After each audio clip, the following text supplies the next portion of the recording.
Let's see. What year are we in? What day is it? What year is it? Oh my gosh. Oh, but look at us. What is this, 3 weeks in a row? I think so. Kind of It's a record, inconsistent dude. with days, but we're still at least getting on once a week to record. Yeah, I got you. Yeah, I don't know. There doesn't seem to be a day that works the best, to be honest with you. And then we're gonna have a big problem. Well, not problem, but well, I don't know. With your life, you're gonna only have one left in high school. Yeah. See, so that's good. Yeah. All right. So, but he's got tons of activities still though. But he's let's see, learner's permit yet? Is he 15 now? He's 15, but he hasn't gotten the permit yet. Okay. Get on that, dude. Yeah, no kidding. I've been telling him because I expectations. You got to drive yourself. We're done. Oh yeah, around, man. that's been the rule with all of them. Like once you're able to drive, you need to get your license so you can get yourself to work. Exactly. Get yourself to work. Get yourself to school. Get yourself to your social life. Stop asking us to take you to your social life. Yeah. So yeah, no, man. Okay, but yeah, no, we'll figure it out. It's just because it's coming, man. It's coming quick. Because when do you start up? All three of them start on the 24th.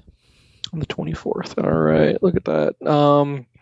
We've got a day of orientation on the 14th for the 6th grader, and then she's got another day on the 17th of orientation, and then school officially starts for the girls on the 18th, but the boy, his orientation is a full week. He starts on the 17th for that whole week, and then I think he starts classes that Monday, that following Monday, which I think is the 24th, right? Yeah, that's the 24th. I wish the girls had that because they Kaylee's move-in day is on the 20th, Thursday, 9:30 in the morning. That's really weird. Thursday. Huh. Yes, I know. Yeah. So there's a day off work. Okay. And then they have orientation the 21st and 22nd and 23rd. So Friday, Saturday, Sunday, and then start class on Monday. It's like, have them move in the weekend before, do a week of orientation, and then classes start on the 24th. Yeah. I mean that's how we're doing it. Yeah, and move-in day is that Sunday, and it's kind of weird. What I don't understand about move-in day is that it's a time block. It sounds like check-in can start at 8, but you can't actually move until 9, and the window is until 2 o'clock. And then I guess that's when you need to be done moved, because maybe that's when activities start for the kids. Yeah, which I guess I keep calling them kids, but they're not. They're adults at this point. Right. They're living on their own, right? Almost it's hard to call them an adult at that point. But yeah, and typically that orientation week is just freshmen, so it seems weird that they'd want you out of there by 2 o'clock. Correct. And well, I mean, and that's fine, but it's just like you're trying to move in so many kids in such a truncated time space. It's like, what's the rush? What are we rushing to do here? Right. You know, my standpoint is, all right, let's say the kid's not moved in, but that doesn't mean the parents can't stick behind and continue to haul stuff upstairs at different time frames, and you know what I mean. Instead of because you know how it is. I'm gonna sit here and try to climb up, to the 13th floor of a dorm or something like that, or however high it goes. Yeah. Or wait for an elevator, and you can only fit like 2-3 people in an elevator because if the rest of it's filled with stuff instead of haul upstairs. I'm like, come on, man. It's 2026. We got to have a better We got to have a better way of doing this. It just has to be better. Stagger it. Okay, your last name A through D, move in this day, and then whatever.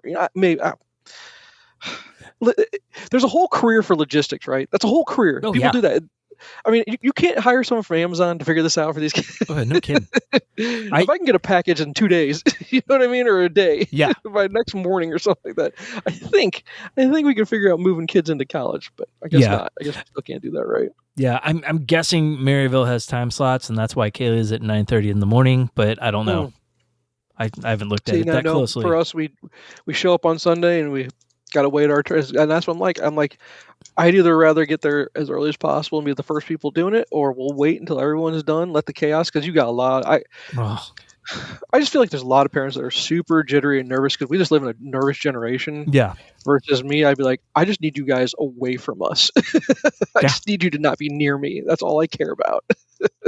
Let me move shit in, and then we'll be fine. And I'll wait to the very end. I don't need to be first. There's no need for me to be first. You know what I mean? I'm not trying to. I don't have to catch a flight back. I'm a short drive down 44. It's all good, man. I'm not in a rush at all. Not at all. But we'll see. We'll see how it goes, man. So, it's just, I'm not nervous about that. I'm just nervous about change because change is scary and it's just going to be different. Oh yeah, And I it's think going to we're be more very nervous different. and then it's a matter of, well, hey, this is officially kicking you out of the nest. And you better learn how to fly on your own because we're not going to be there to monitor everything that you're doing. Yep. So we'll see if you can sink or swim there, kid. It'll be interesting. Will be interesting. So that's all that we got going on. Other than let's see. I'm having to redo in the new house already. Having to redo some piping. Just we wanted to install a sink in the basement for laundry, basically utility sink. Yeah. And that turned into, oh wow, all of this is wrong as far as how it was done. Yeah. And we don't know if it was the people, like this was how their house originally was way back when, or at some point when he remodeled some things. Just maybe it was okay per code back then, but now it's super super illegal the way things are set up, and you don't want it done that way because of bad things that could happen if things were to back up. So it turned into going to Lowe's last night for about an hour and a half and paying about $450 worth of parts to redo a bunch of plumbing. And we're gonna have to move some water lines, and it's just Jay. Sounds miserable. It doesn't matter where you go or what you do, what you buy, where you're living. You're just gonna. It's just life will just kick you in the nuts no matter what. And it's just how many times can you get kicked in the nuts and still keep getting up? That's what it really is. Yep. Oh, so yeah, we're paying some money for that, and hopefully that will be a Sunday project this week, maybe. Because last night was mapping it out, designing it, buying the stuff so that's ready to actually do. And all I wanted to do was install a utility sink. That's all I wanted. Always turns out that way, doesn't it? Right. So yeah, no. Tonight was definitely I'm drinking same bourbon, trying to kill the pain. Yeah, I need to kill the pain. But what do you see how good I am at this job, Jay? See how good I am at this? I segue into that. Yes. What are you drinking? What is your beer for the day? I am drinking a Chicago beer because I just spent a couple overnight trip up there. What was the overnight trip for, by the way? I didn't want to impose on you there a little bit, but I am curious. Why did you go to the Chi-Town? So let me get the name of the place. The Griffin Museum of Science and Industry was hosting a Spider-Man museum exhibit. And Madeline was dying to go. She's been trying to find a way to get up there all summer for it. Okay. So finally, I'm just like, look, let's go up Monday morning. We'll go straight to the museum. We'll do it. We'll spend the night. We'll come right back the next day. And that's what we did. Nice. Very cool. Yeah. And did you drive or did you fly? We drove. Okay. So not too bad. So yeah. About what, 5 hours now? It was about 4.5. Traffic wasn't too bad getting to the museum. After the museum, we went down by Wrigley Field and just kind of walked around. And Wrigleyville? Yeah. And then it was like a 20-mile drive to the hotel. It took about an hour. Oh, because you stayed outside of the city limits. Yeah, so where outside? Which suburb did you stay in? It was called Carroll Stream. Stream? Okay, I'm familiar with it. Yep. Yeah, there wasn't much there. We went to a brewery. We went to a comic book shop. And that was pretty much the extent of the trip.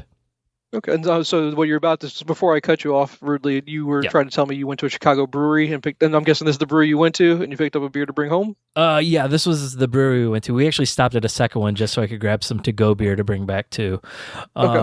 So we ate at Phase 3 Brewing, and this is Swells, a West Coast style IPA. Okay. Called Swells. Yes. Okay. It's 6.5% ABV. It was a nice place. Very cool atmosphere. I had a burger. It was good. She had some garlic Parmesan pretzels, which she really enjoyed. That sounds really good. Yeah. Yeah, that was really good. Really good French fries. Highly recommend stopping by there. Give this one 4 out of 5. Ooh, nice. I'm trying to see here. Either Lake Zurich or was this Elmhurst? Elmhurst. Elmhurst is where you went. Okay. Yeah. Yeah. Okay. Oh, that's a little bit further south there. Yeah, I think. Yeah. Yep. But not too far from the lake, though. No, it wasn't too bad. Yep. Yeah. And then we went to More Brewing, and I picked up a mixed 4-pack. And then we hit a comic shop, and I got her Spider-Man. I got her actually Spider-Man. Yep. The first one? Yeah, because I had read it. They have it in those like compact comics now. Yeah. Oh, so Marvel's mimicking what DC was doing. Yeah, Yeah, smart move. it Very is. smart move. Yeah. So yeah, I picked that up for her. It's like a digest. Remember back in the day, the digest. Yeah, they're a little bit We're just bigger calling than them that. compacts now. Yeah. Okay. Yeah, but no, that's awesome. So Yeah. she never read Spider-Man before.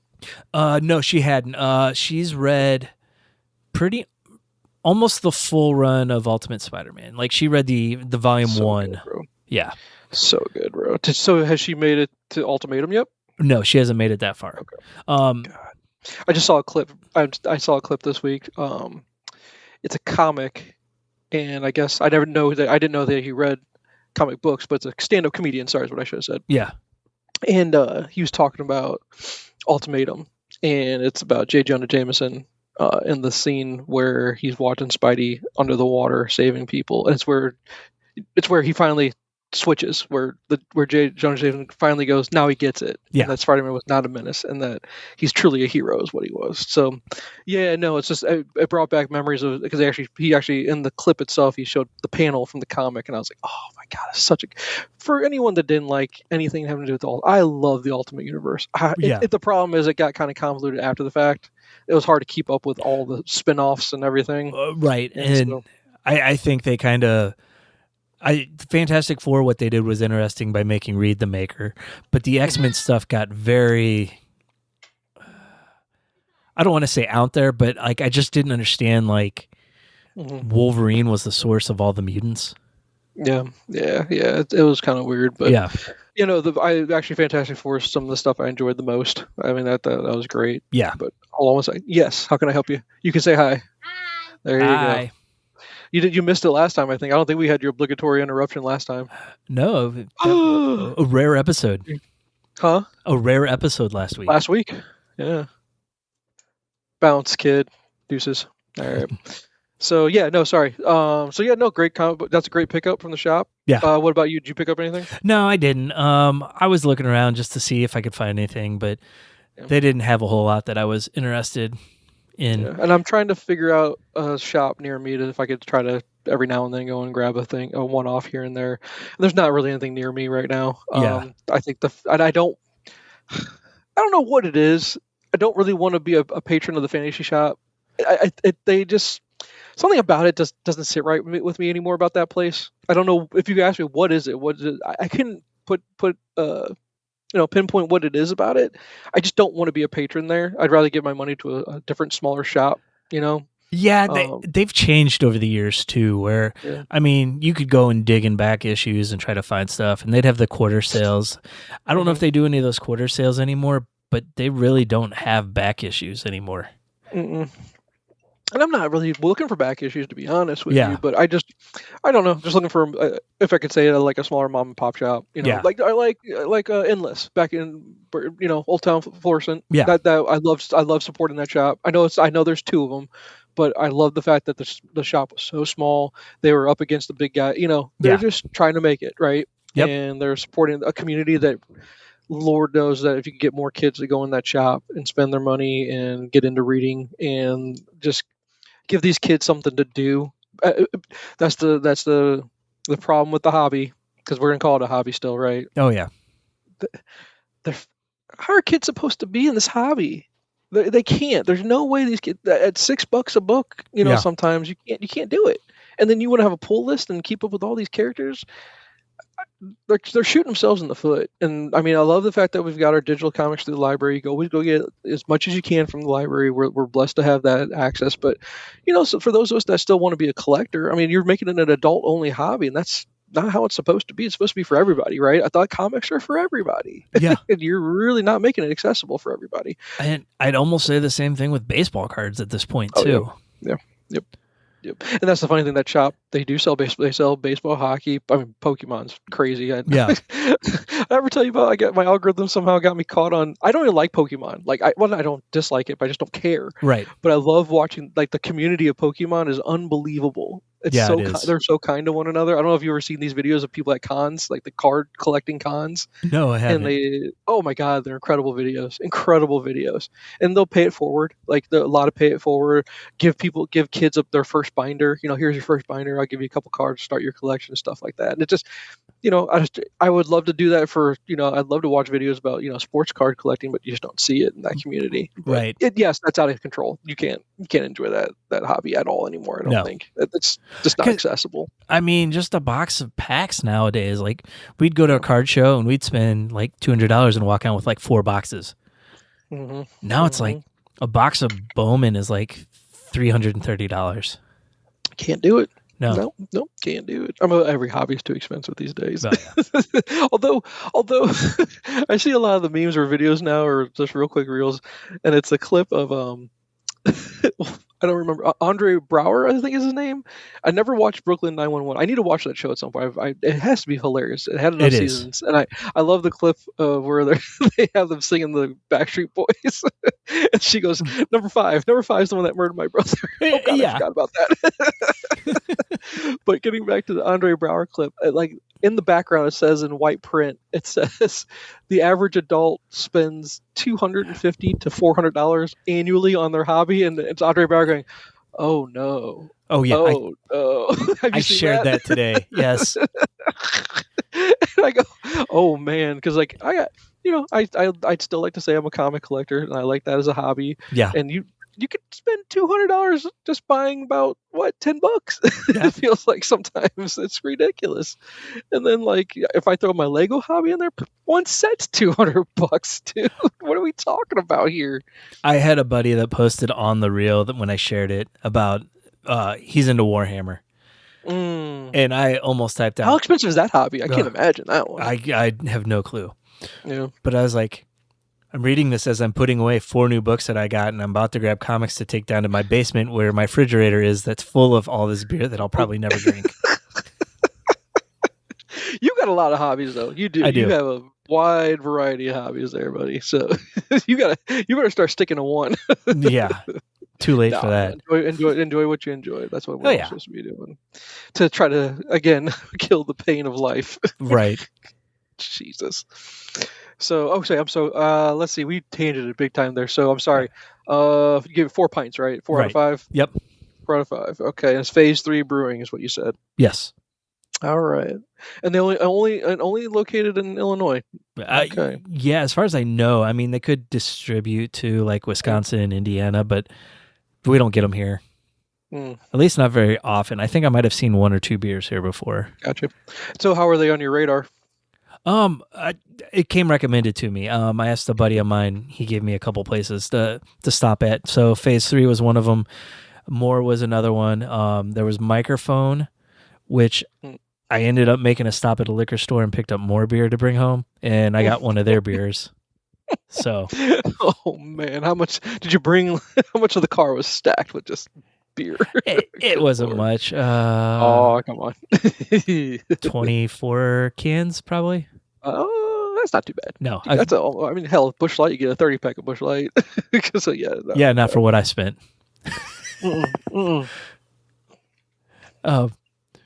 too funny. But I've come home with a lot more than that before, so this was tame. Gotcha. Okay, but yeah, no, glad you had a good trip. Welcome home back to getting safe. That's always good, getting safe back home. Tell me about the museum. Was it pretty cool? It was pretty cool. It was the history of Spider-Man. Madeline was very excited about it, and as we're walking in, I'm like, so do you just want to enjoy this, or do you want me to nerd out with you and like tell you even more than what they're going to show you? And she's like, oh, nerd out. Okay. And so like we walked in, and like it's got all the Stan Lee with Steve Ditko created them, and I'm like, yeah, Steve Ditko and Jack Kirby really didn't like Stan Lee. It went into the Marvel method, and I was explaining like Stan Lee got a bad name because he gets credit for creating all these characters, or really he just did the dialogue. Mm-hmm. And so she found all that interesting, but I mean, it was really cool. They had original pages. They had costumes from the movies. Oh, wow. I'm pulling up my pictures real quick to see what else there was. Was there any like did they have a copy of Amazing Fantasy 1 or 15? Sorry, and then Spider-Man 1. Yep, a 5.5 graded version. It was in a box, like in a thing that you could look at, like a glass case of which one? Amazing Fantasy 15. 15. Okay. Yeah. They had like a mannequin of Spider-Man as soon as you walk in. Tom Holland's costume was in there from No Way Home. Oh, okay. They had Toby's press pass. Andrew Garfield's camera. They had daily bugles from each of those two movies. They had the mold of the lizard head. They had the Green Goblin helmet from the first movie. They had the Dane DeHaan costume from Amazing. Well, so was there a tour guide like walking people around and giving them the tour? Or is it just everyone for themselves, kind of just looking at exhibits and displays? Yeah, and they had the placards everywhere telling exactly what it was, and a lot of just history placards up.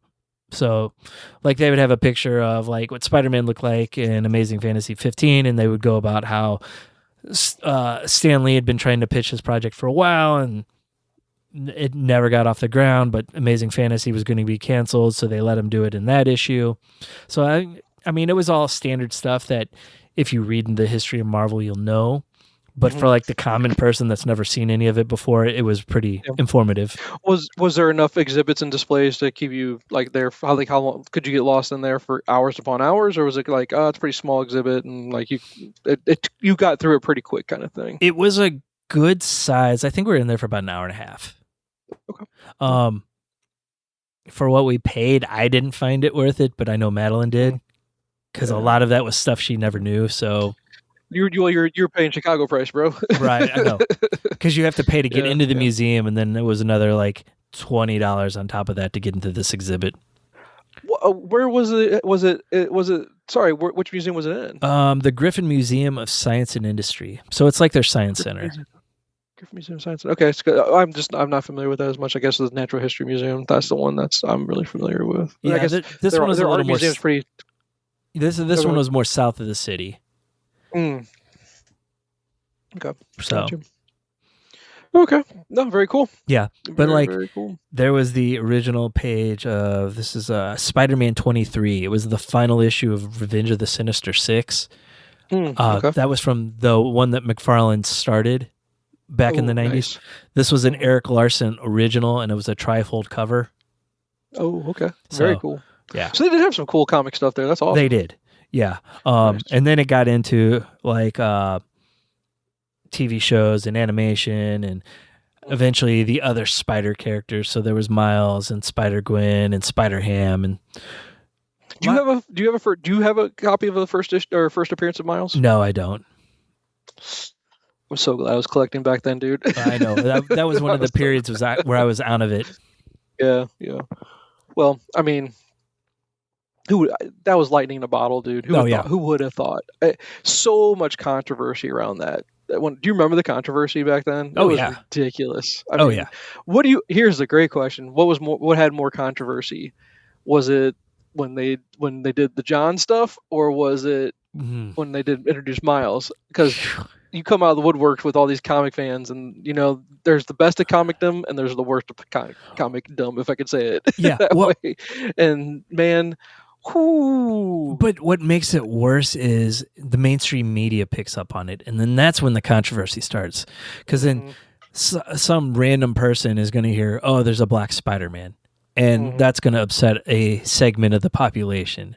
Or hearing that Superman is gay is going to upset a segment of the population, probably the same segment of the population. And it's usually the vocal minority that make the big fuss about it.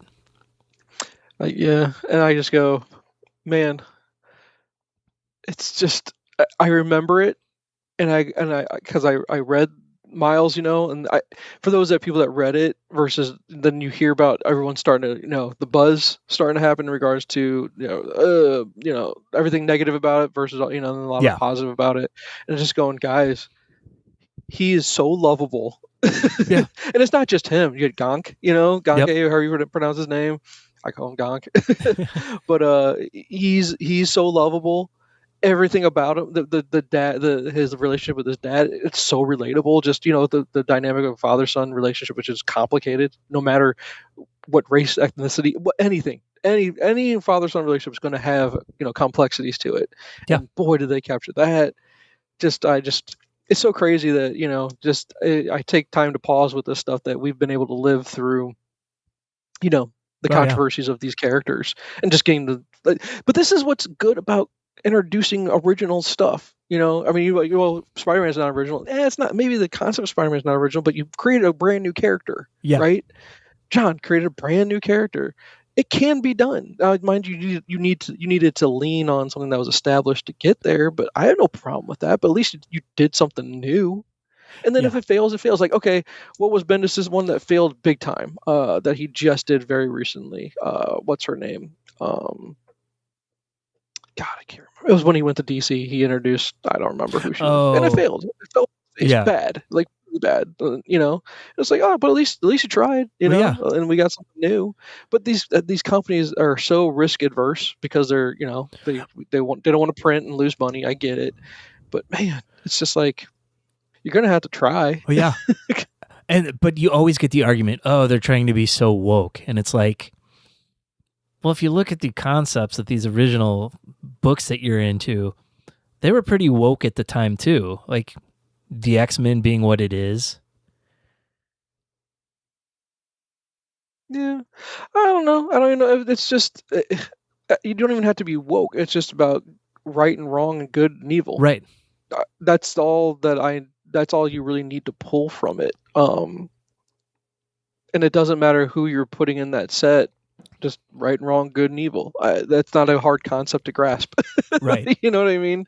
And then just give them trials and tribulations and, have them have some failures and some successes. And that's just what life is. And you're just mirroring life within the fiction that they're writing. You know what I mean? And it's just, and then it helps to make the art beautiful too. Oh, yeah. Get beautiful artwork to go along with it. So, but yeah, no, that's great that, they did an exhibit about Miles. I mean, what about Ben Reilly? Anything? Did they touch on the Clone Saga? And yeah, they did. I guess you got Ben, and then you got Across the Spider-Verse with all the different. You got Penny Parker and all those fun stuffs. And they went through all that.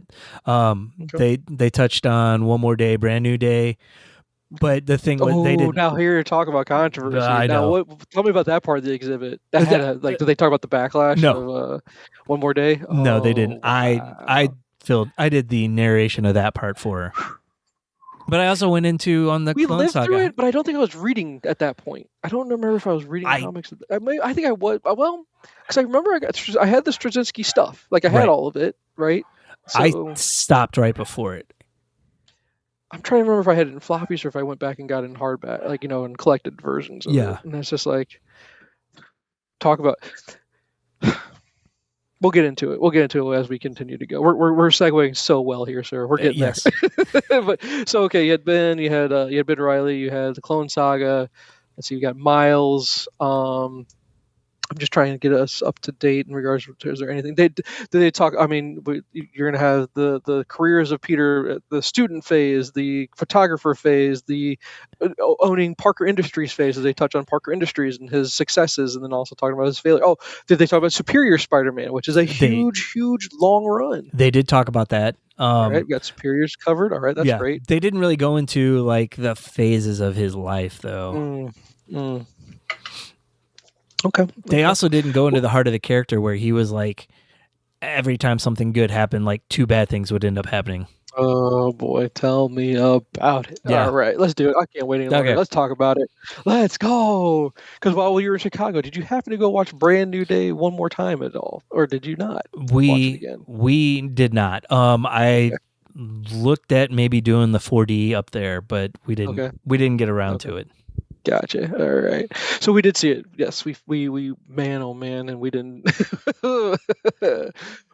Family of 5 taking them to the movies. Holy smokes! Not with any discounts or breaks. Holy shit! It costs a lot to go to movies these days. Well, we went on Friday night, and I messed up. Yeah. I didn't check ahead of time to see about our theater being packed because it had never been packed before. Yep. And when we looked an hour before start time, there were just the first 3 rows available. Oh no! So you had to sit up close? No. So there was a theater across the highway from us that shut down for a while, but it's kind of reopened as like a family fun facility. It's got like bowling and pickleball, but they kept 3 of the theaters. Oh, okay. And it's Is it a B&B or whatever? No, it's not. It's just an independent movie theater. Okay, interesting. Oh, that's cool. And it's old school, first come, first serve. Oh, and is it even stadium seating, or is it one of those old school where it's just it had stadium incline? seating. They kept that from the old that would have theater. been old school right there. I know. An incline. Yeah. No, so we're like, all right, movie starts in an hour. I'm like, you guys come closer to time. I'm just going to go wait in line so we can get in there and get good seats. Nice. And so Aaron went with me. We went over there. I'm like, this feels like 30 years ago. Back in the day, right? Yeah. That's awesome. That's an awesome nostalgic way to go see the movie. Very cool. But it was very cool. It was $15 a ticket, and you get a soda and a popcorn with it. Jesus, maybe we'll have to start driving out. Apparently, they do it right out by you. I guess so. Us, oh Lord, everything's way too expensive. Yeah, but yeah, arm and a leg to go, but well worth it. Well, yes, it was. All right, so let's do this. Initial reaction. What would you out of 5 stars? What do you give the film? I give it 5 stars. Really, you're giving it 5 stars? I had a few minor complaints about it, but generally I love the movie. I don't know if I'd go as far as saying it's the best Spider-Man movie ever, because it's neck and neck with Spider-Man 2. Okay, so you give it 5. I need to see it again. Okay. I think you're in awe of the fact that my take on the movie is that this is the first time we've seen the Tom Holland version of Spider-Man be the most Spider-Man yet. Yes.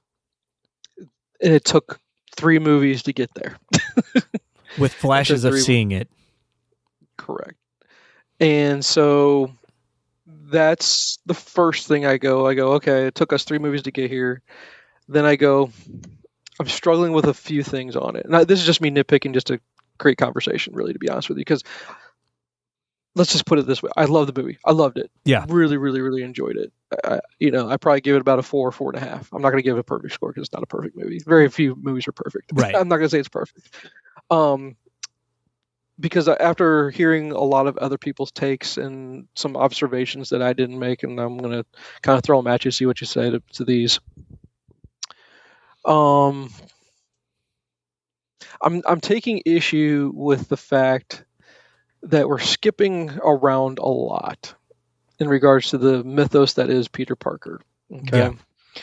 And there's a lot of plot holes that weren't addressed, but even some, and then the arguments that people made, and I'll get your take on it, and I'll give you my rebuttal on it, was that people were upset because we didn't address how come all of a sudden we go from the Peter that we were expecting that's in the apartment by himself with a police scanner that you could probably buy back in the day at a Radio Shack for $15 and a sewing machine. That's about it.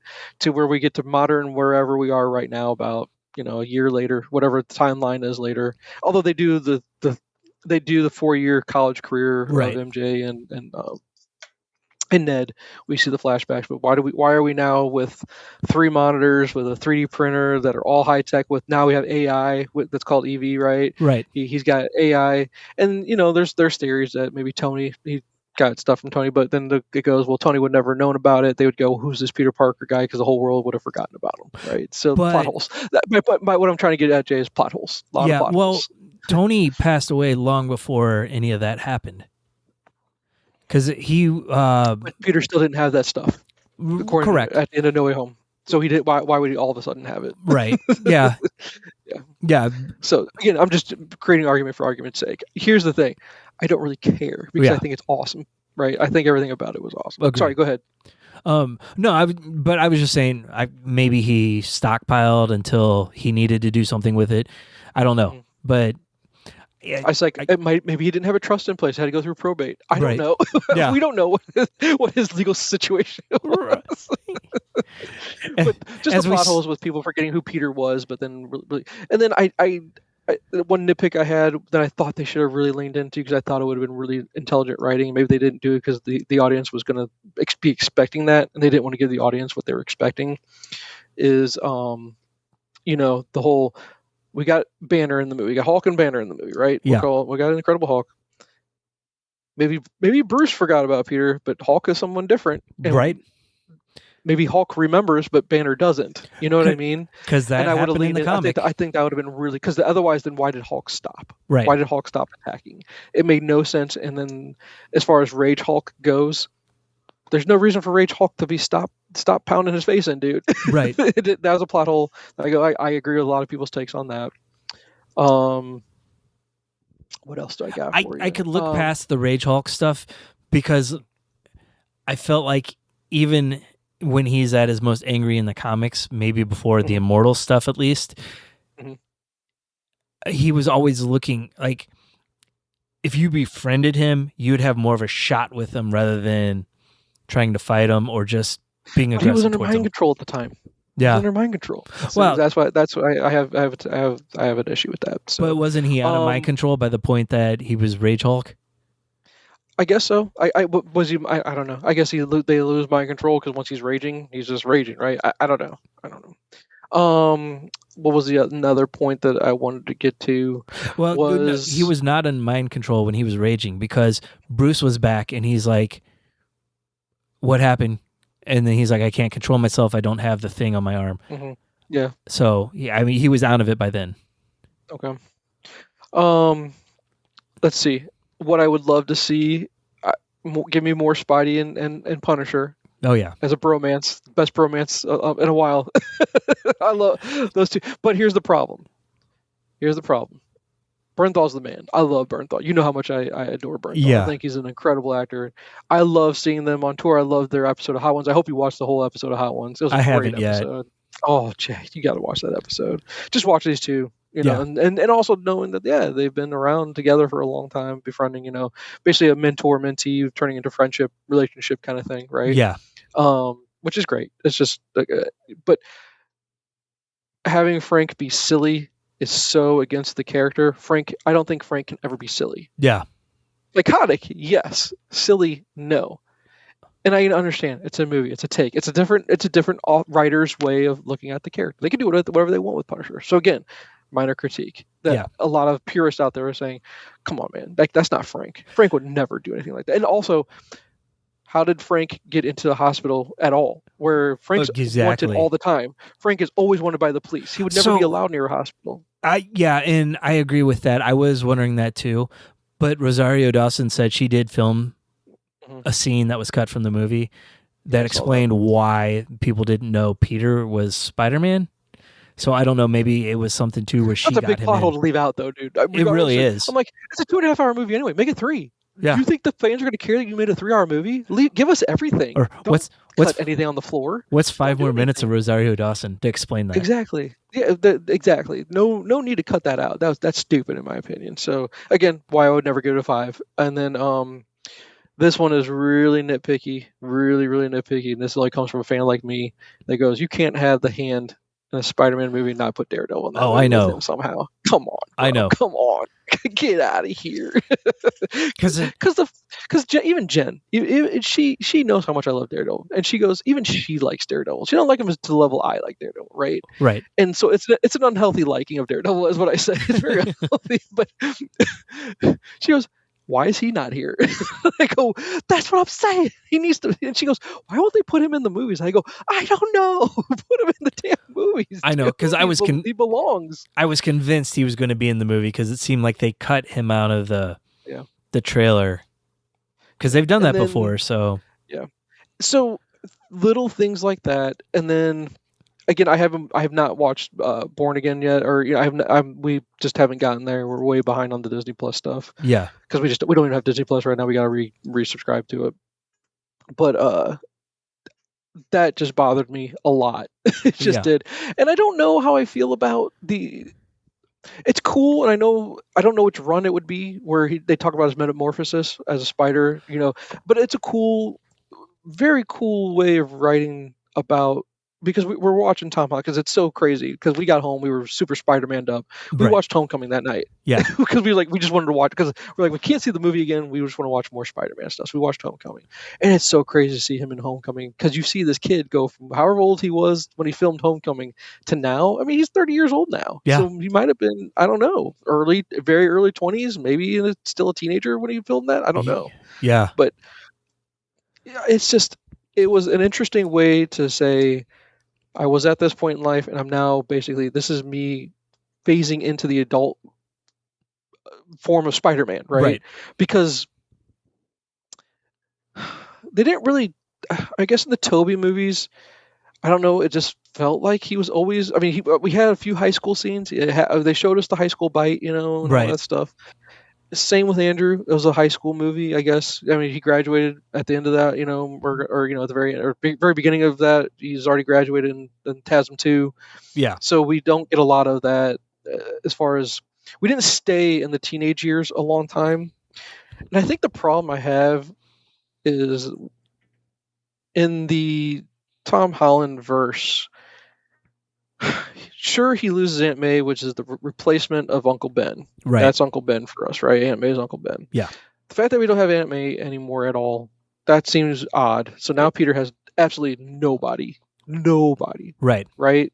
That seems like it's like that's hard. That's it. And the fact that we had no stakes in losing MJ. Like, if we're gonna replace Gwen with MJ, right from the get, we don't get the Gwen story with the Tom Holland universe. There's just no stakes. I mean, there's an emotional moment where I guess he does lose her, just not to death. Right. He just loses her to memory. But then they take it away from us because obviously at the end she remembers who he is because she's playing with the Black Dahlia, and Ned. They do the same with Ned. Yep. Ned remembers who he is, so we're gonna assume that Jean gave him the memories back. I mean, that's the plot. That's the plot device. That's the fix. That's how you write it back on. This is how we get the gang back together, right? Right. This is how we remember who Peter is. That Jean makes everybody able to remember. We can either do No More Mutants, or we can do something along those lines. Do a reverse for that. We go remember Peter, and then use our mutant abilities for everyone to remember Peter. Well, but I don't know if they necessarily remember Peter, but the way I was taking it and heard people describe it, she took Peter's memories and gave them to them, so they kind of remembered him. Okay. But it would be more from his perspective than. So then I guess my question is, where do you go? Because I know what the plan is, and Tom Holland has said it all. Eventually, Miles will take over for Peter. We're going to get rid of Peter at some point, which is going to be sad because they shouldn't be getting rid of Peter. There should be a world where both exist. Right. But no, they're going to replace Tom Holland with whoever's going to be Miles at some point in life. I get it, because that's what the end tag was about. I'm sorry, it's about the Battle World. Well, I mean, but yeah, you got the universes colliding, or what's the the convergence? What's the word I'm looking for, Jay? Convergence. Thank you. That's all that was about, was convergence. Although someone was trying to throw out there that was Andrew's Spider-Man or Toby's or something like that. That's what that Spider-Man was. But yeah, it's a battle world thing is what it is. Because off world, it was out of, I'm like, that's Miles. We're gonna get to Miles eventually, is what we're trying to get to. But we're skipping over so much. He goes, and when he went to Empire State, you're not a student of mine. He should be. He should have been a student at the Empire State University. Oh, yeah. That's just part of his character. Why are we not leaning into that? It's just the MCU version of Spidey.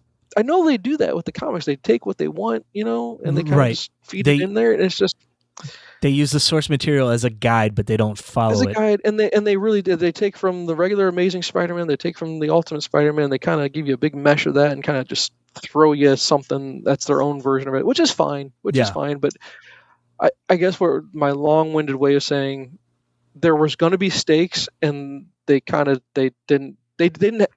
How else do I say this? They didn't have the guts to do it. They didn't have the guts to really lean into the Peter Parker luck and the Peter Parker character of saying, yeah, guess what? When she says she doesn't remember, I don't love you. I don't even know who you are.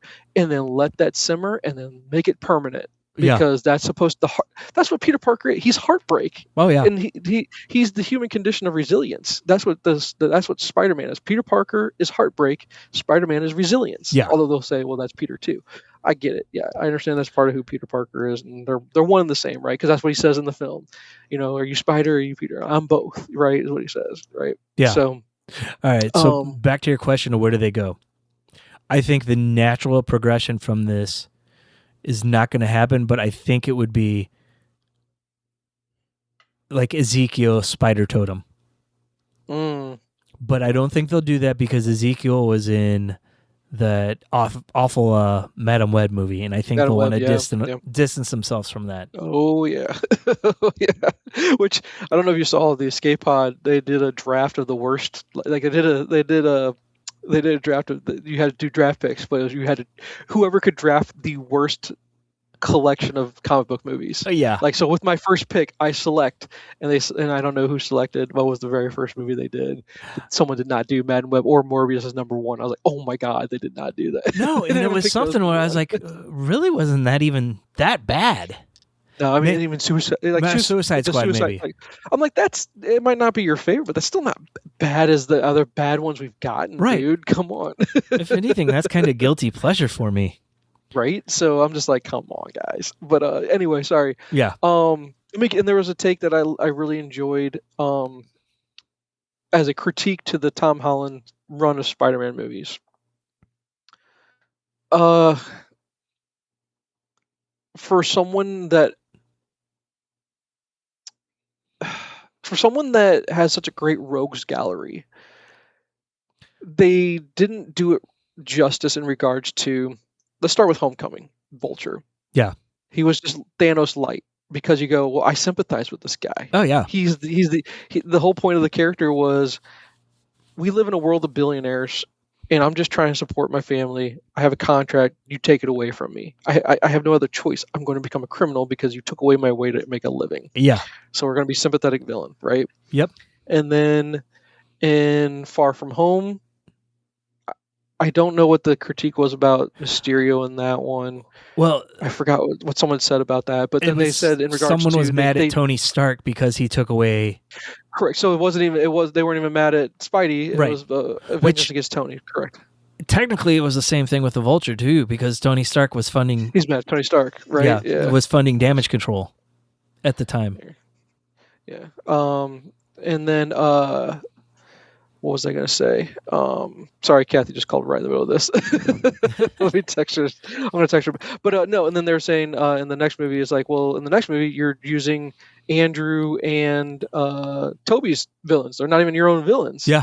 You don't even have your own villains. And now for this movie, you didn't even use they use Jean Grey, who's never been. She's a complex character, and she does villainous things when she's not in control of herself as the Dark Phoenix. Right. But now, then they said, is she redeemable for the awful things that she did? Right, and that was my big issue with it. Is Jean can do bad things when she's under control of the Phoenix Force, but she's not a murderer. I mean, she pushed that one guy out in front of a car. Yep. And so, I get her trying to like fight for her sister, but she comes off pretty bad until the end of the movie, and then you don't even think about damage control as the true bad guys of it until right at the end, and there's no repercussions for what they did because I can't remember the guy's name, but he disappeared.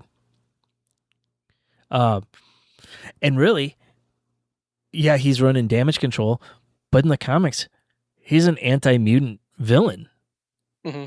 So you set up your whole bad guys around setting up the X-Men. And I guess another gripe is that it's just like, all right, we know Sadie Stinks in it. All the rumors are she's Jean Grey. For a minute there, I was hoping she was like, maybe they're really going to mess with us. Which it would have been sad that she wasn't Jean Grey, because I think she's an incredible actress. I want to see her in the X-Men movies. But I was like, man, that would take balls if they made her like, for the power set, I was like, how would they do that? I was like, is she like a female chameleon and she's changing? Like, but it was mind control. I was like, oh, it's because she's going from body to body. But like, maybe they're making us think that the chameleon doesn't do like body shifting. He does mind shifting instead of body shifting, right? And I was like, that would have been kind of cool. Or even I was wondering if maybe it was Mr. Negative at the beginning. Yeah, but he doesn't control people that way, but. Technically, I've never seen Jean control people from jumping from person to person like that. Correct. Yeah, same. And I was like, man, that's just a different take. And again, that's fine. It's just different take on the character. So after all these observations and these small minor gripes, still 4 out of 5. I just won't give it a perfect score because I don't think it's a perfect movie by any means, but it's an amazing movie. Really, really good movie. What does this do in regards to, does this move Tom into your favorite Spider-Man of all time? Is this your favorite Spider-Man movie of all time? Is this your favorite representation of the character? What does this movie do? Is it a recency bias, which I think a lot of people on the internet suffer from recency bias, hardcore. And there's other people that hold on to the past really hard too, and they don't judge the movies accordingly. But as far as letting these things age for a little bit and then maybe not even seeing it a second time before they give these opinions, with you only seeing it one time and not having the luxury of a second rewatch.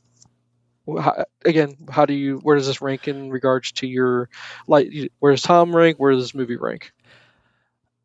I think the only thing for Tom as Spider-Man is he still doesn't quip enough.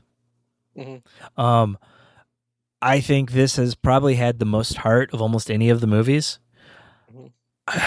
It's so hard. It's so hard to rank his performance compared to the other two, though. Yeah. I still think the other problem is he's gotten so much more time with the character too, because this is 3 solo movies. Yep. Plus Civil War, plus parts of 2 Avengers movies. Parts of 2 Avengers movies. Yeah, that's a lot of time to grow with the character. It for is. Sure. And I think I will still maintain I think he's the most complete character of the two. I still think Andrew's the better Spider-Man. I think Tobey was a really good Peter, but I think Tom is like more of a balance of the two than those guys. I think we're gonna. It's almost forcing us to give Tom the top spot because he just gets more time to delve. He gets more time to grow with the character. Had any of those other 2 guys gotten a 4th movie, or even with Andrew give him a 3rd movie, let us, because I think they were on the right path with Andrew's movies because they really did start from the very beginning. They followed the comic a little bit more. Yeah. Faithfully was the word I was looking for. You start with the Gwen stuff. Yeah. You still had Uncle Ben. We get to see the web shooters for the first time, which I thought the web shooters in this one were awesome. Yeah, they were. And I like the fact that they give homage to both versions of Spider-Man, that organic versus web shooters, which going forward, I really don't want him to have organic web shooters. I want him to have the mechanic, the web shooter. That's the way I want it. That's just what I want. And again, these are personal nitpicks. And I don't know how they're going to go moving forward. I don't know what we're going to see moving forward. Because it'll be interesting where we go from here. Because what version of Peter are we getting? Because we didn't get Daily Bugle. Are we getting the photographer Peter? Are we going to get Parker Industries, where he's going to be a global power? Yeah. Is he going to go back to Empire State? Is he going to be a student? Yeah. Is he going to be? What are we doing with that? Is he getting back with MJ? And are we going to do? Knowing Marvel and knowing a big push for wanting female representation, are we going to get Mayday? Right. Maybe we don't do Miles. Maybe we get Mayday at some point, which of course we're doing Miles because there's too much money to be made. Oh, yeah. There'll be way too much money. But could we go that route as well? I mean, are we going to try that? There's so many different avenues they could go with it, too. Because, I mean, here's what I want to. Here's where I really. Because I'm really sorry, but I'm really excited about this. Yeah. Because I think people forget about this. And I sent you that video, and I hope you watched it in regards to how powerful Spider-Man really is supposed to be. Yes. And I don't know if I sent you also the second video where it was. Did you see the clip yesterday in regards I thought I sent it to you, where it was Spidey and Superman in a crossover, and about the strength of Spider-Man. Yes, and okay. I've actually read that book. That was one of the 2 Marvel DC crossovers from this year. Yeah. And so I want people to realize that, and they kind of showed it in Civil War, right? Yeah. Just his strength is unreal, right? This guy I love when they do these clips because it's one of those things where even Wolverine goes, "I don't mess with Spider-Man." If Wolverine says, "I don't mess with," I would never even think to mess with Spider-Man because of his agility, quickness, and strength. He's if he were a mutant, he'd be Omega, right? He'd be Omega level as high as it goes, right? Yep. And I want them to lean into that because they were doing that. They set it up a little bit in Far From Home, right? And they also did it with Stark, where they do on the rooftop in Homecoming. I wanted you. I wanted to be you. I wanted you to be better than me. It was all being set up to say this is number one, right? Maybe, and I'm curious if we're going to get there where they're going to go. He's the leader. I don't even know if you want to call him the leader of the Avengers, but he is the alpha of all superheroes. And can Tom Holland be that? Are they going to allow him to be that? Right. When you live in a world where it's Chris Hemsworth and you have these adults, he's 30 now, right? But you're talking about guys that'll be 50 at some point, right? And can you make him, because that was the point with Fury was going, this kid, he's going to be he's the one. Right. I think he gave recognition of Spidey is the one. When we had the biggest threat ever, we have to have Spidey, and that's what I'm saying. We're gonna have Fantastic Four going up against Doom, but I would love to see that as Spidey. I'm gonna see Tom Holland is the one that defeats Doom in Secret Wars. That's where I think it should go, because then we finally give him the recognition of being the superhero that he really is. And I don't think they're going to do it. I don't think they have the balls to do it and lean into it. Or do you think they're going to finally give him the recognition he deserves? I don't even know if he's in Doomsday. He's not. But Secret Wars, I guarantee he has to be in Secret Wars. He'd have to be, yeah. Right. But my point is, how do you not lean into this? Is it because of the legal rights still that they can't? I mean, he's in an MCU movie, so why not? Are they going to do this justice and make him the? We all know Superman. He's the big hitter of the DC. If you're going to defeat the biggest villain ever, if we're going to call Doctor Doom the biggest villain ever, I guess is that who else would you rank as the alpha villain in the Marvel universe? I couldn't think of another one, because I mean, but the problem is with Doom's character, it's not really a battle of strength. It's a battle of almost magic, wizardry, intelligence. Yeah. But all of the above. I don't know how you approach it, but and that's the thing though that they kind of leaned in a little bit is they're finally giving Peter the recognition in Tom's movies that this guy he's a flat out genius. He's right up there with Reed, right? He's supposed to be. Well, I mean, they show him talking with Banner at his level. For the first time, though, and it took 4 movies to get there. Right. And I'm like, guys, he was supposed to be a nerd in high school, and they didn't lean it. And that's the biggest gripe about Andrew saying, "Oh, he could never be a nerd. He's too pretty to be Peter Parker." And I go, yeah. They didn't. And the thing is, in the Tobey movies, they lean into it a little bit in the second movie, right, when he's talking with Octavius a little bit, right? But I'm waiting for the Fury foreshadowing, talking about how Spidey is supposed to be the guy, and he's supposed to be the leader. Will they make him the leader of the Avengers? Okay, and so have fun with that. Here's the way I equate it. We just finally got Batman the Detective in a movie. Mm-hmm. When are they going to do that moment for Spider-Man? As far as being the genius, superhero, strongest character in the whole universe, kind of thing. I see him as the heart of Marvel, which he should. They made Tony that. Right. That's the problem. They focused on Tony because they had the rights. Correct. Yes, the rights issues. But now he can be, right. And shouldn't they be really leaning into that? Doesn't it feel like they're not? They should, but again, it could be a rights issue. I mean, yeah, they can use them in the movies, but Sony still has the rights. I think Sony is done messing with the Spider-Verse once Spider-Verse 3 comes out. Because I'm pretty sure I've read Venom's dead, and they've canceled all the spin-off movies that they've been talking about. And I've actually heard rumors that they're thinking of selling. Oh, that would be stupid. But they'll never do it. I don't think they'll still. He makes, especially after they just made $1 billion in like 2 days or whatever the amount of money. Well, yeah, 2 days. But at what point does Marvel say, "Well, we'll just have Spider-Man show up in our Avenger movies, a la Hulk, and not make another movie until we get the rights back"? Yeah, it would be stupid, but yeah. But and I'll say this: I'm gonna give you an official score of 4.5. Okay. Because of the fact they leaned into the video game. I don't think you've. They leaned into it so hardcore. I saw the clips where they were showing like side by side. Yeah, man. And actually, I don't know if you saw. Did I send you the clips of them showing as the comic book covers? Yes. Where they did the scene. Those were really cool. What a homage! This director. What else has this director done? Because that was good on him, man. You ready? That was great. He did Shang-Chi, and he did Wonder Man. Oh, but Wonder Man got canceled already. It did. Though they announced the second season, and then they came back and canceled it, even though... Well, I thought they said they're going to lean away from TV, is what they're going to start doing. Yeah, what does that do? What does that say about Daredevil now? What are we going to do with this? That's still going. I think that might be the last thing, at least for a while. But originally, after Wonder Man came out, they announced season 2. But then no one ever started working on it, and they ended up canceling. Which is a shame because it was a good show. I really enjoyed that one. That's probably the first one I've enjoyed since Loki. What's this guy's name? His name is, I know his name is Destin. Daniel Destin Creighton. Oh, is it Daniel Destin? Okay. Yeah. Yeah, there we go. Destin Daniel Creighton. Destin Daniel Creighton. Yeah. Look at this handsome man. Oh, he did a movie, Just Mercy. I've never seen it, but I did want to watch it. Is that Michael B. Jordan? It is Michael B. Okay. Jordan. Yes, sir. Yes, sir. And he's in the Naratu world, whatever how you pronounce it. Naruto. Naruto. Yeah.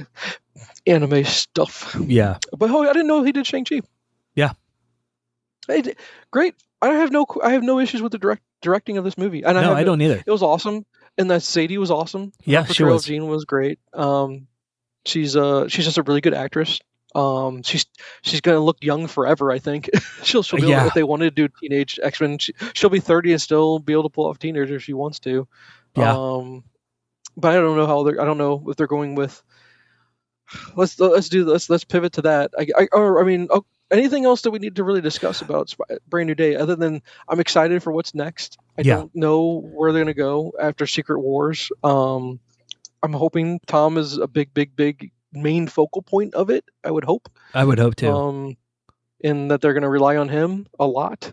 And then this was a great setup for what's to come because damage control and then the plot device that was, I don't know if it hit you in the face too much, but it's a huge plot device in regards to this, how we're going to introduce the mutants.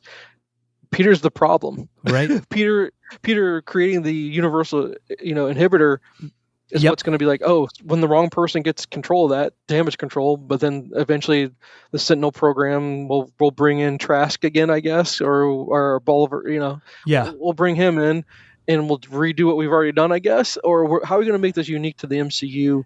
But that was the connecting link. It was the inhibitor chip. Yeah, I don't know. We're going to go to Bishop's world. We're going to see Bishop, and maybe we'll go back and forth. But that's Days of Future Past. We've already done that. Right. What are we going to do that makes this unique? Because we've got a lot of X-Men movies that have already been done. What can MCU do that's different and new? What run of X-Men would you think that they're going to lean into for their outline? God, I don't know because there's so much that they could do. It's hard to tell until we know what the cast is. But before we get into that, there were two theories that I saw from this movie I was wanting your take on. They're saying the blonde girl in the apartment next to Peter could be Gwen. No. Yeah, I thought that was a stretch too. That's a huge stretch. Yeah. Well, no, they even said that the blonde girl at the hospital could have been Gwen too. Yeah. Okay. Yeah. And then the other thing was MJ's boyfriend. The name, who Paul or something like that. I don't know. I don't know him from the comics. And I'm a big Amazing Spider-Man reader. I don't remember a Paul in the comics at all. He's a recent character. Okay, I'm behind. Okay. So I'm just basically. Wait, MJ, they're not together anymore in the comics. Her and Peter. No. Yeah, they got broken up again. No, she got figured out. She got trapped in some kind of alternate universe with this guy and two kids, and they raised the kids, and they ended up together when they got back. I'm so spoilers. Yeah. Oh no, it's fine. It's whatever. Because what's so funny is the movie got me to a Spider-Man. I'm right now. I've read already finished the first volume of Spider-Man Beyond. Yeah. It's a Ben Reilly centric story, and I hate it. I'm really not enjoying it at all. Yeah. I can give you good news if you don't mind me spoiling, because I don't think you're going to read much of Amazing. I don't think you read. Do you read Amazing Spider-Man at all? Really? I read the stuff up before the relaunch, the last arc. Oh, so you did the whole Nick Spencer run then? No, this wasn't Nick Spencer. This was Joe Casey's first arc. It was like the 7 Deaths of Spider-Man. Then I don't know where you're, because again, in the pantheon of everything, the Nick Spencer run was after the Superior run. Right. Okay, so I don't know where Joe Casey run falls in that timeline. Is that, I'm going to assume, after Nick Spencer's run? Yes. Because it went from Nick Spencer to Zeb Wells, did a 4-issue of Beyond. I believe he did all 4. I'd have to look that up. But Zeb is who's writing this now. And then I'm not familiar with whatever's happening there. Because again, Peter's in a coma. MJ's with him. MJ and him are together. But I'll give you a spoiler if you don't mind. Okay. That's okay. Yeah. They retcon the whole Gwen Stacy and Norman having kids together thing. Oh, thank God. They retconned it. They got rid of it. It was all thank you. I am not the biggest Nick Spencer fan, but the fact that he wrote that with a cool villain. Basically, God, what was the name of the villain? Kindred. The villain's name was Kindred. He looked really cool. Like this was a character like Capullo would have come up with, in my opinion. And what turned out was Kindred was a clone. The kids, the Nick or the not the Nick Spencer, the kids between Gwen and Norman were clones. They never got together. It was all like mind control, manipulation, all this shit. Norman never got with Gwen. It was all bullshit. And I'm like, thank you for cleaning that up. Because talk about a stain on the Spidey history. Yes. So dumb and so bad. But that was the best part of the end of the Spencer run. Yeah. Was to get rid of that nonsense. Spoilers, but a good one. I thought you'd be happy about hearing that. I think I did read part of the Spencer run, though. The stuff with... Was Harry Osborn back in it? And he was... Yes. So I read that stuff. Yep. That's where I'm at now. Then they put Peter into a coma after... I guess after fighting, with the fight with Kindred, put him into the hospital. He goes into a coma, and then the Beyond Corporation is Ben Reilly's sponsor, and we're just in it right now, and it's kind of boring, to be honest with you. I don't care about Ben Reilly. I don't care about him at all. I just don't. I don't care about Scarlet Spider. Don't care about Ben Reilly. I'm waiting for this I'm almost about to do a speed run on it, to be honest with you. Just flip really quick and just get moving with it to see where we go. But it's 4 volumes of Beyond. So I'm like, I got 4 volumes of Ben Reilly. What the hell? Yeah. I'm sure it gets cleaned up. And then I'm guessing the Joe Casey run comes in after this, or even way after that, because I'm behind. I'm way behind. Yeah, I think it comes after Wells. Okay. And I know the Wells run was not well received. No, it's garbage, right? But because they just wanted to do. I get it. Kind of it's hard to keep Spider-Man fresh. But we're about to hit the 1,000th issue at some point, I guess. Yes. I don't know what issue we're on, but you're gonna have to remind me when that comes out so I can get a copy, or I might just have you go to the shop and pick me up a copy. Okay, yeah, because Bug was taking orders. Oh, you had to get a special order in for the 1,000th copy. You didn't have to, but like if you wanted a specific cover. Gotcha. Oh, whoa. Okay. Yeah, I don't even know what the covers are available, to be honest with you. There's probably like 10 of them. Oh. But I just got the basic one because I know Madeline's going to want that. Yeah, let me see. I always forget. Is this my reading order one I usually go to? I'm going to try to bring up a Spider-Man reading order here real quick just to see where you're... Yeah, this is it. So I'm just trying to find out where we come in, where they break up. I mean, talk about fucking God, Peter and MJ. I'm so sick of them. You know what? I am one of the few people that really enjoyed when Peter was with Carly. I don't know if you remember who Carly Cooper is. I don't even know if you know who that character is. I think so. But at one point, it was way before the Superior run. There was just and I guess it was after, obviously after One More Day, right? Yeah. So break this two up. He gets with Cooper, and those two were I thought they were great together. And then I'm just like, because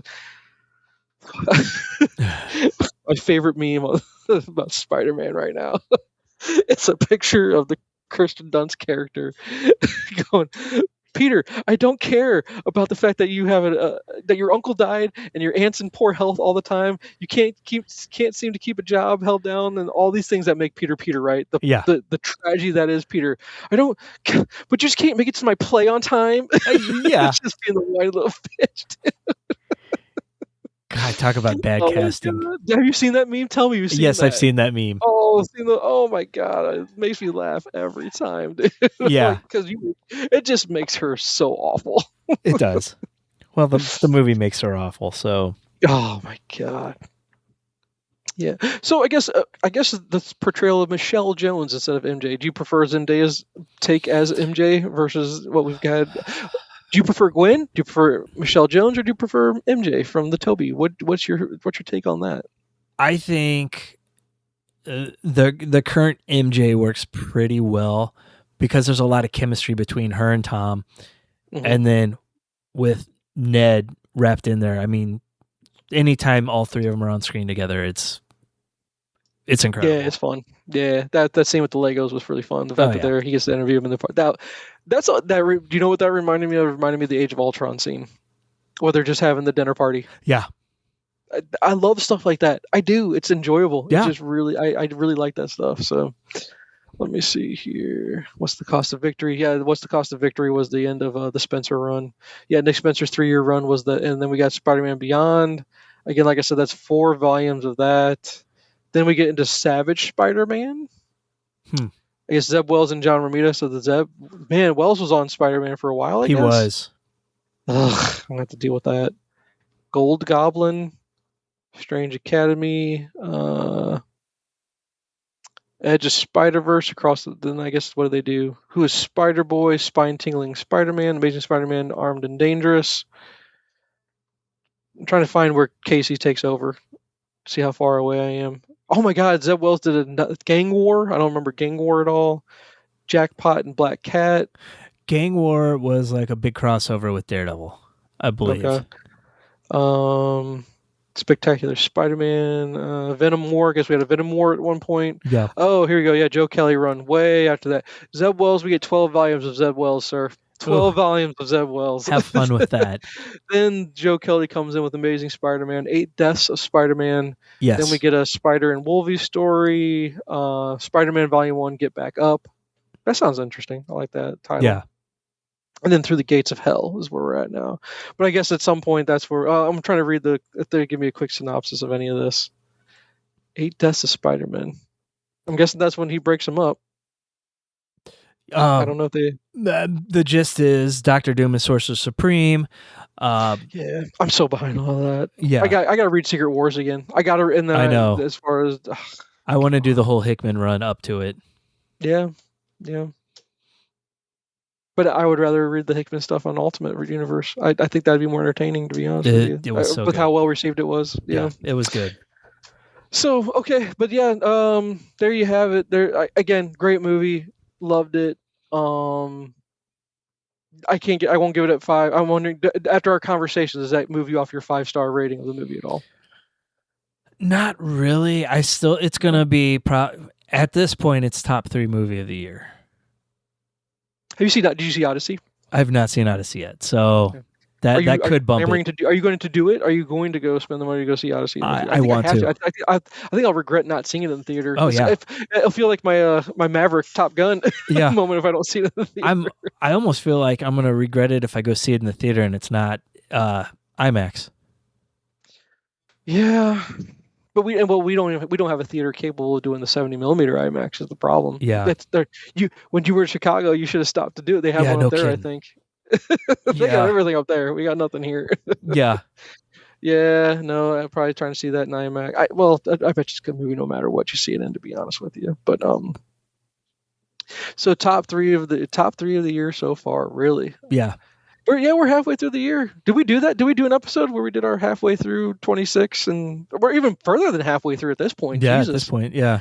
Oh my goodness. Gosh, I don't even have anything written down for what I've seen in 26.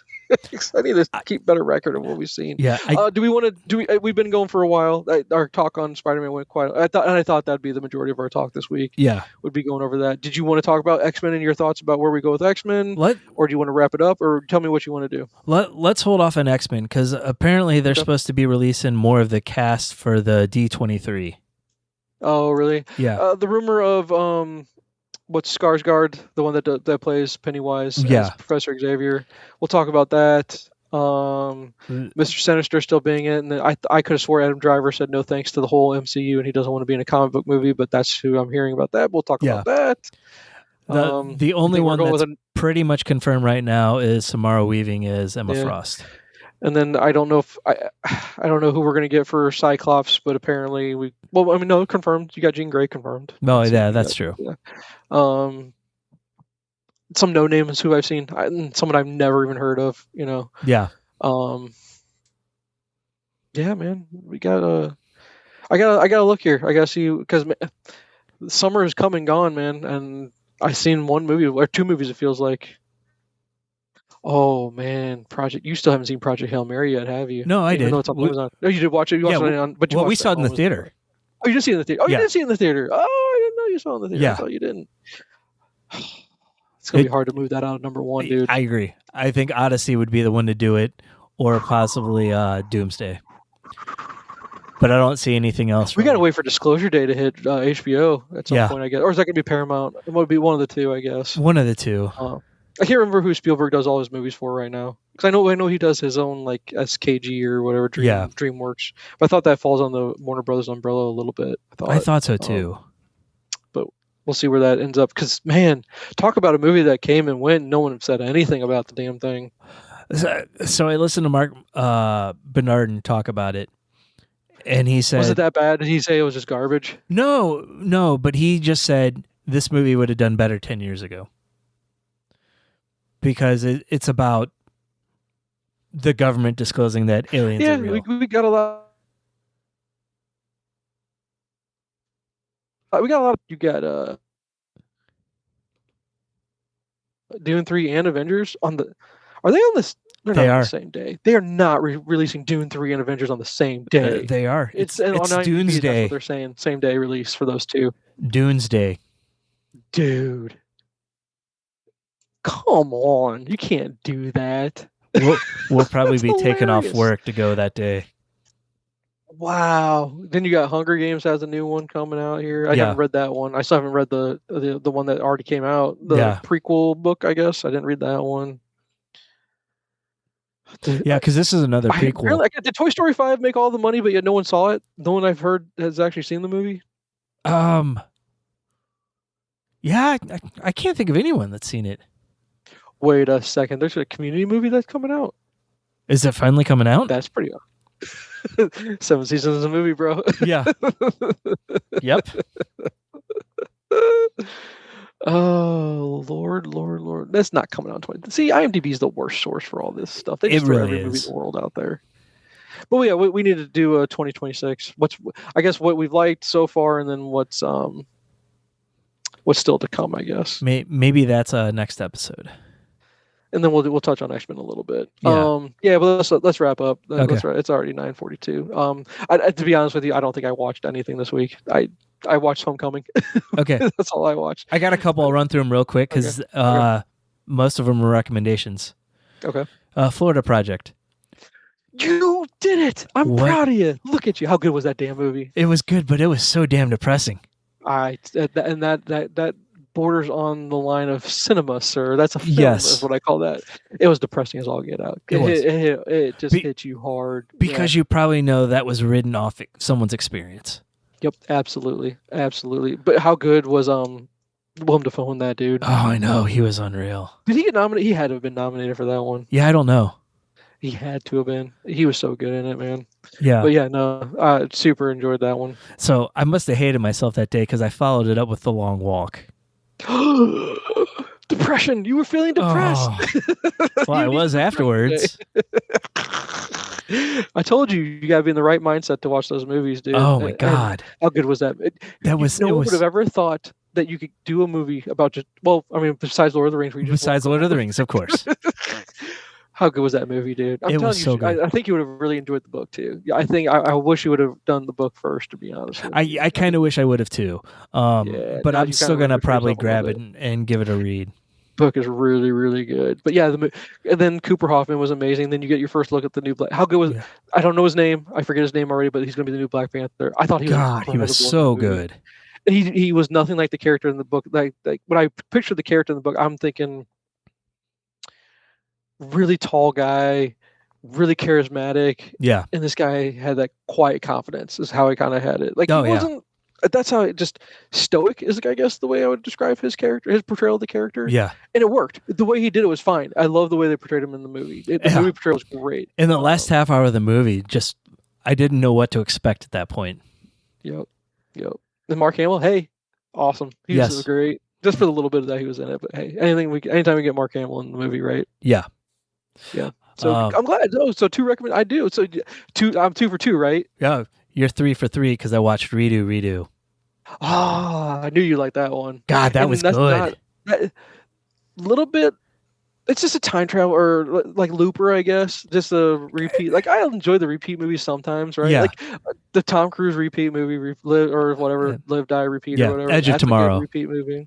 Yeah, that one. Happy Death Day is a repeat movie. Right. Groundhog's Day. It's all under the ground. We'll say Groundhog's Day walked so these guys could run. Yeah. Whatever the phrase is. but this is a little different because it's multiverse rather than Yeah, no, you're right. But in a way, yes. Yeah, you're right. Yeah, you're right, I guess. because there were different variables in every movie. Never would have heard of this movie. Yeah, had no clue who anybody was in the movie, right? Right. All no names. So good. I really enjoyed it though. Yeah, very cool. Yeah, anytime that you can do a good multiverse movie, I'm happy. Yeah. And just the little differences between each reality she goes to. Well, they did multiverse with redo because remember they were living the same day over and over. Like because she kept meeting the same guy at the rehab over and over. Yeah, her husband. I don't know if that was her husband. No, it was because I thought they were implying that was her husband, that she knew he was there for the grief counseling for losing their daughter. Maybe that's what it was. Yeah.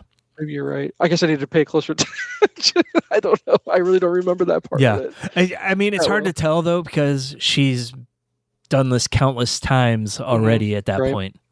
Yeah. But no, I enjoyed it. Yeah. I'm happy to recommend that one to anybody. Yeah. Yeah. Because I'll still recommend the Sam Rockwell movie. I thought it was super weird. It's super weird.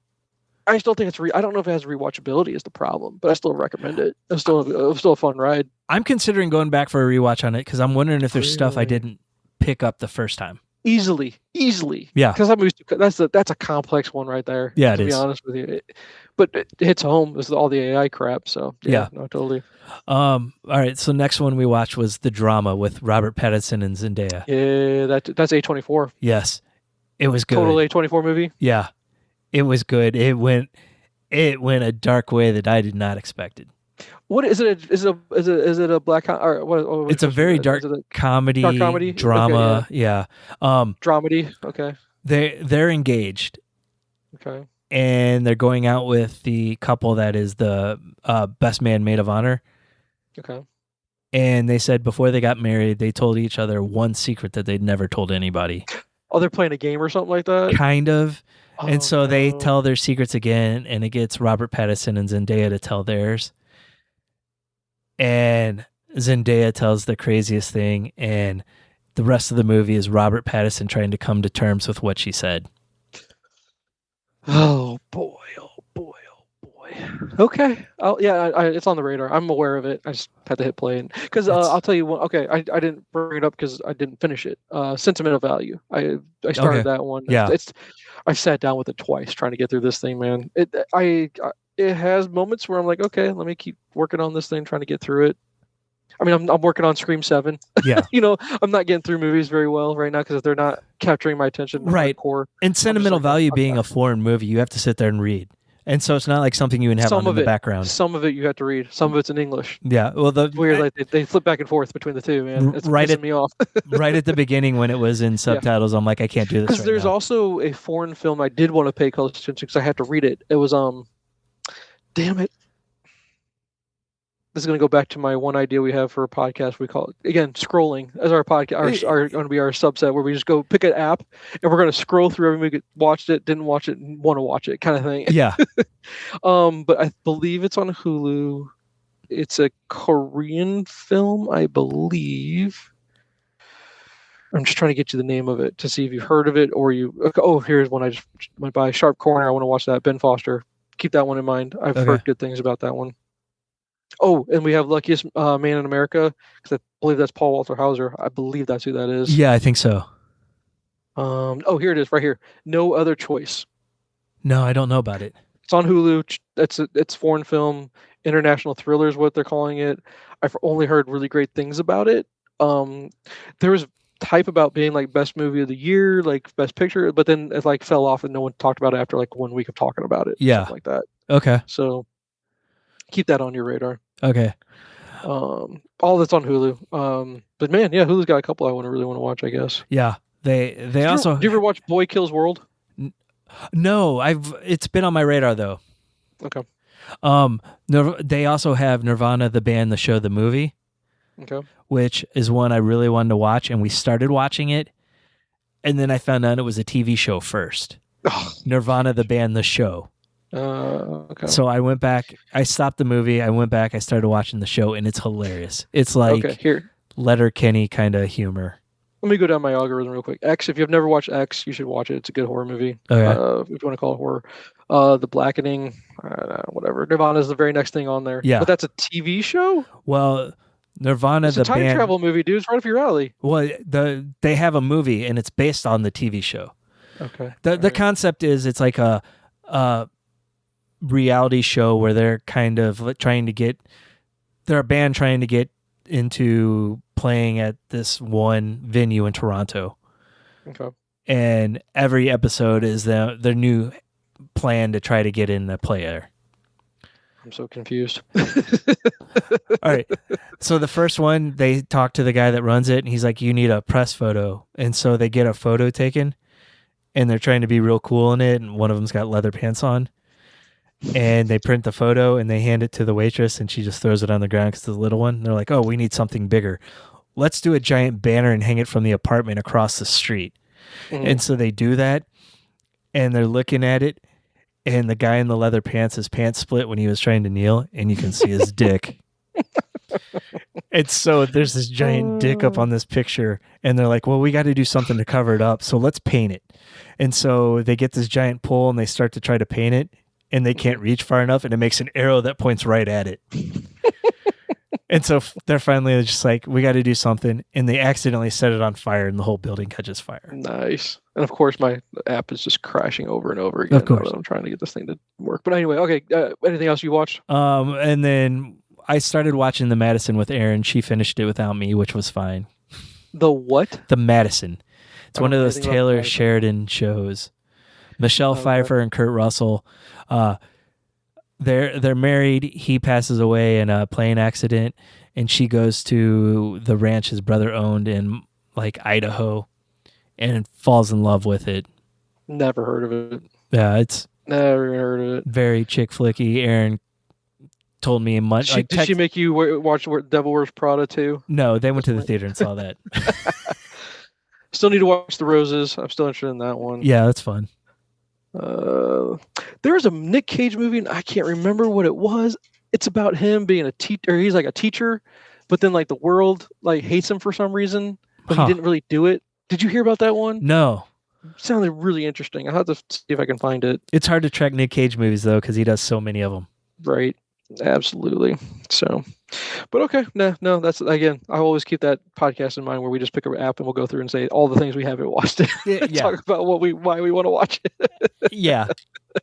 It's called the We're Too Busy for This podcast. We're too busy for this. or this sounds interesting, but I'm not in the mood for it right now. Or it's like, I have to read, can't watch it right now. Yeah. Oh my gosh. Or have the chance to watch something brand new, but I'll go back to this movie I've watched 100 times. Right. Absolutely. All right, sir. Yeah, right. Nope, that's all I got for you this week. Good catching up. We'll see. Hey, we'll be on bated breath to see if we can do 4 weeks in a row. That would be crazy. I will say this. I think I'm safe for next week, for this following week. But obviously the 16th, that weekend is going to be no way on the 16th. I'll let you know about that. But yeah. All right. All right, man. Good catching up. I'll talk to you. Right. Thanks for listening. Follow us on social media at Nyrdcast. It's NYRDCAST. And at our website, nerdcast.com. Be sure to rate and review the podcast on iTunes, Spotify, or wherever you listen to your podcasts. This week's featured song is LNC by Let Me Downs.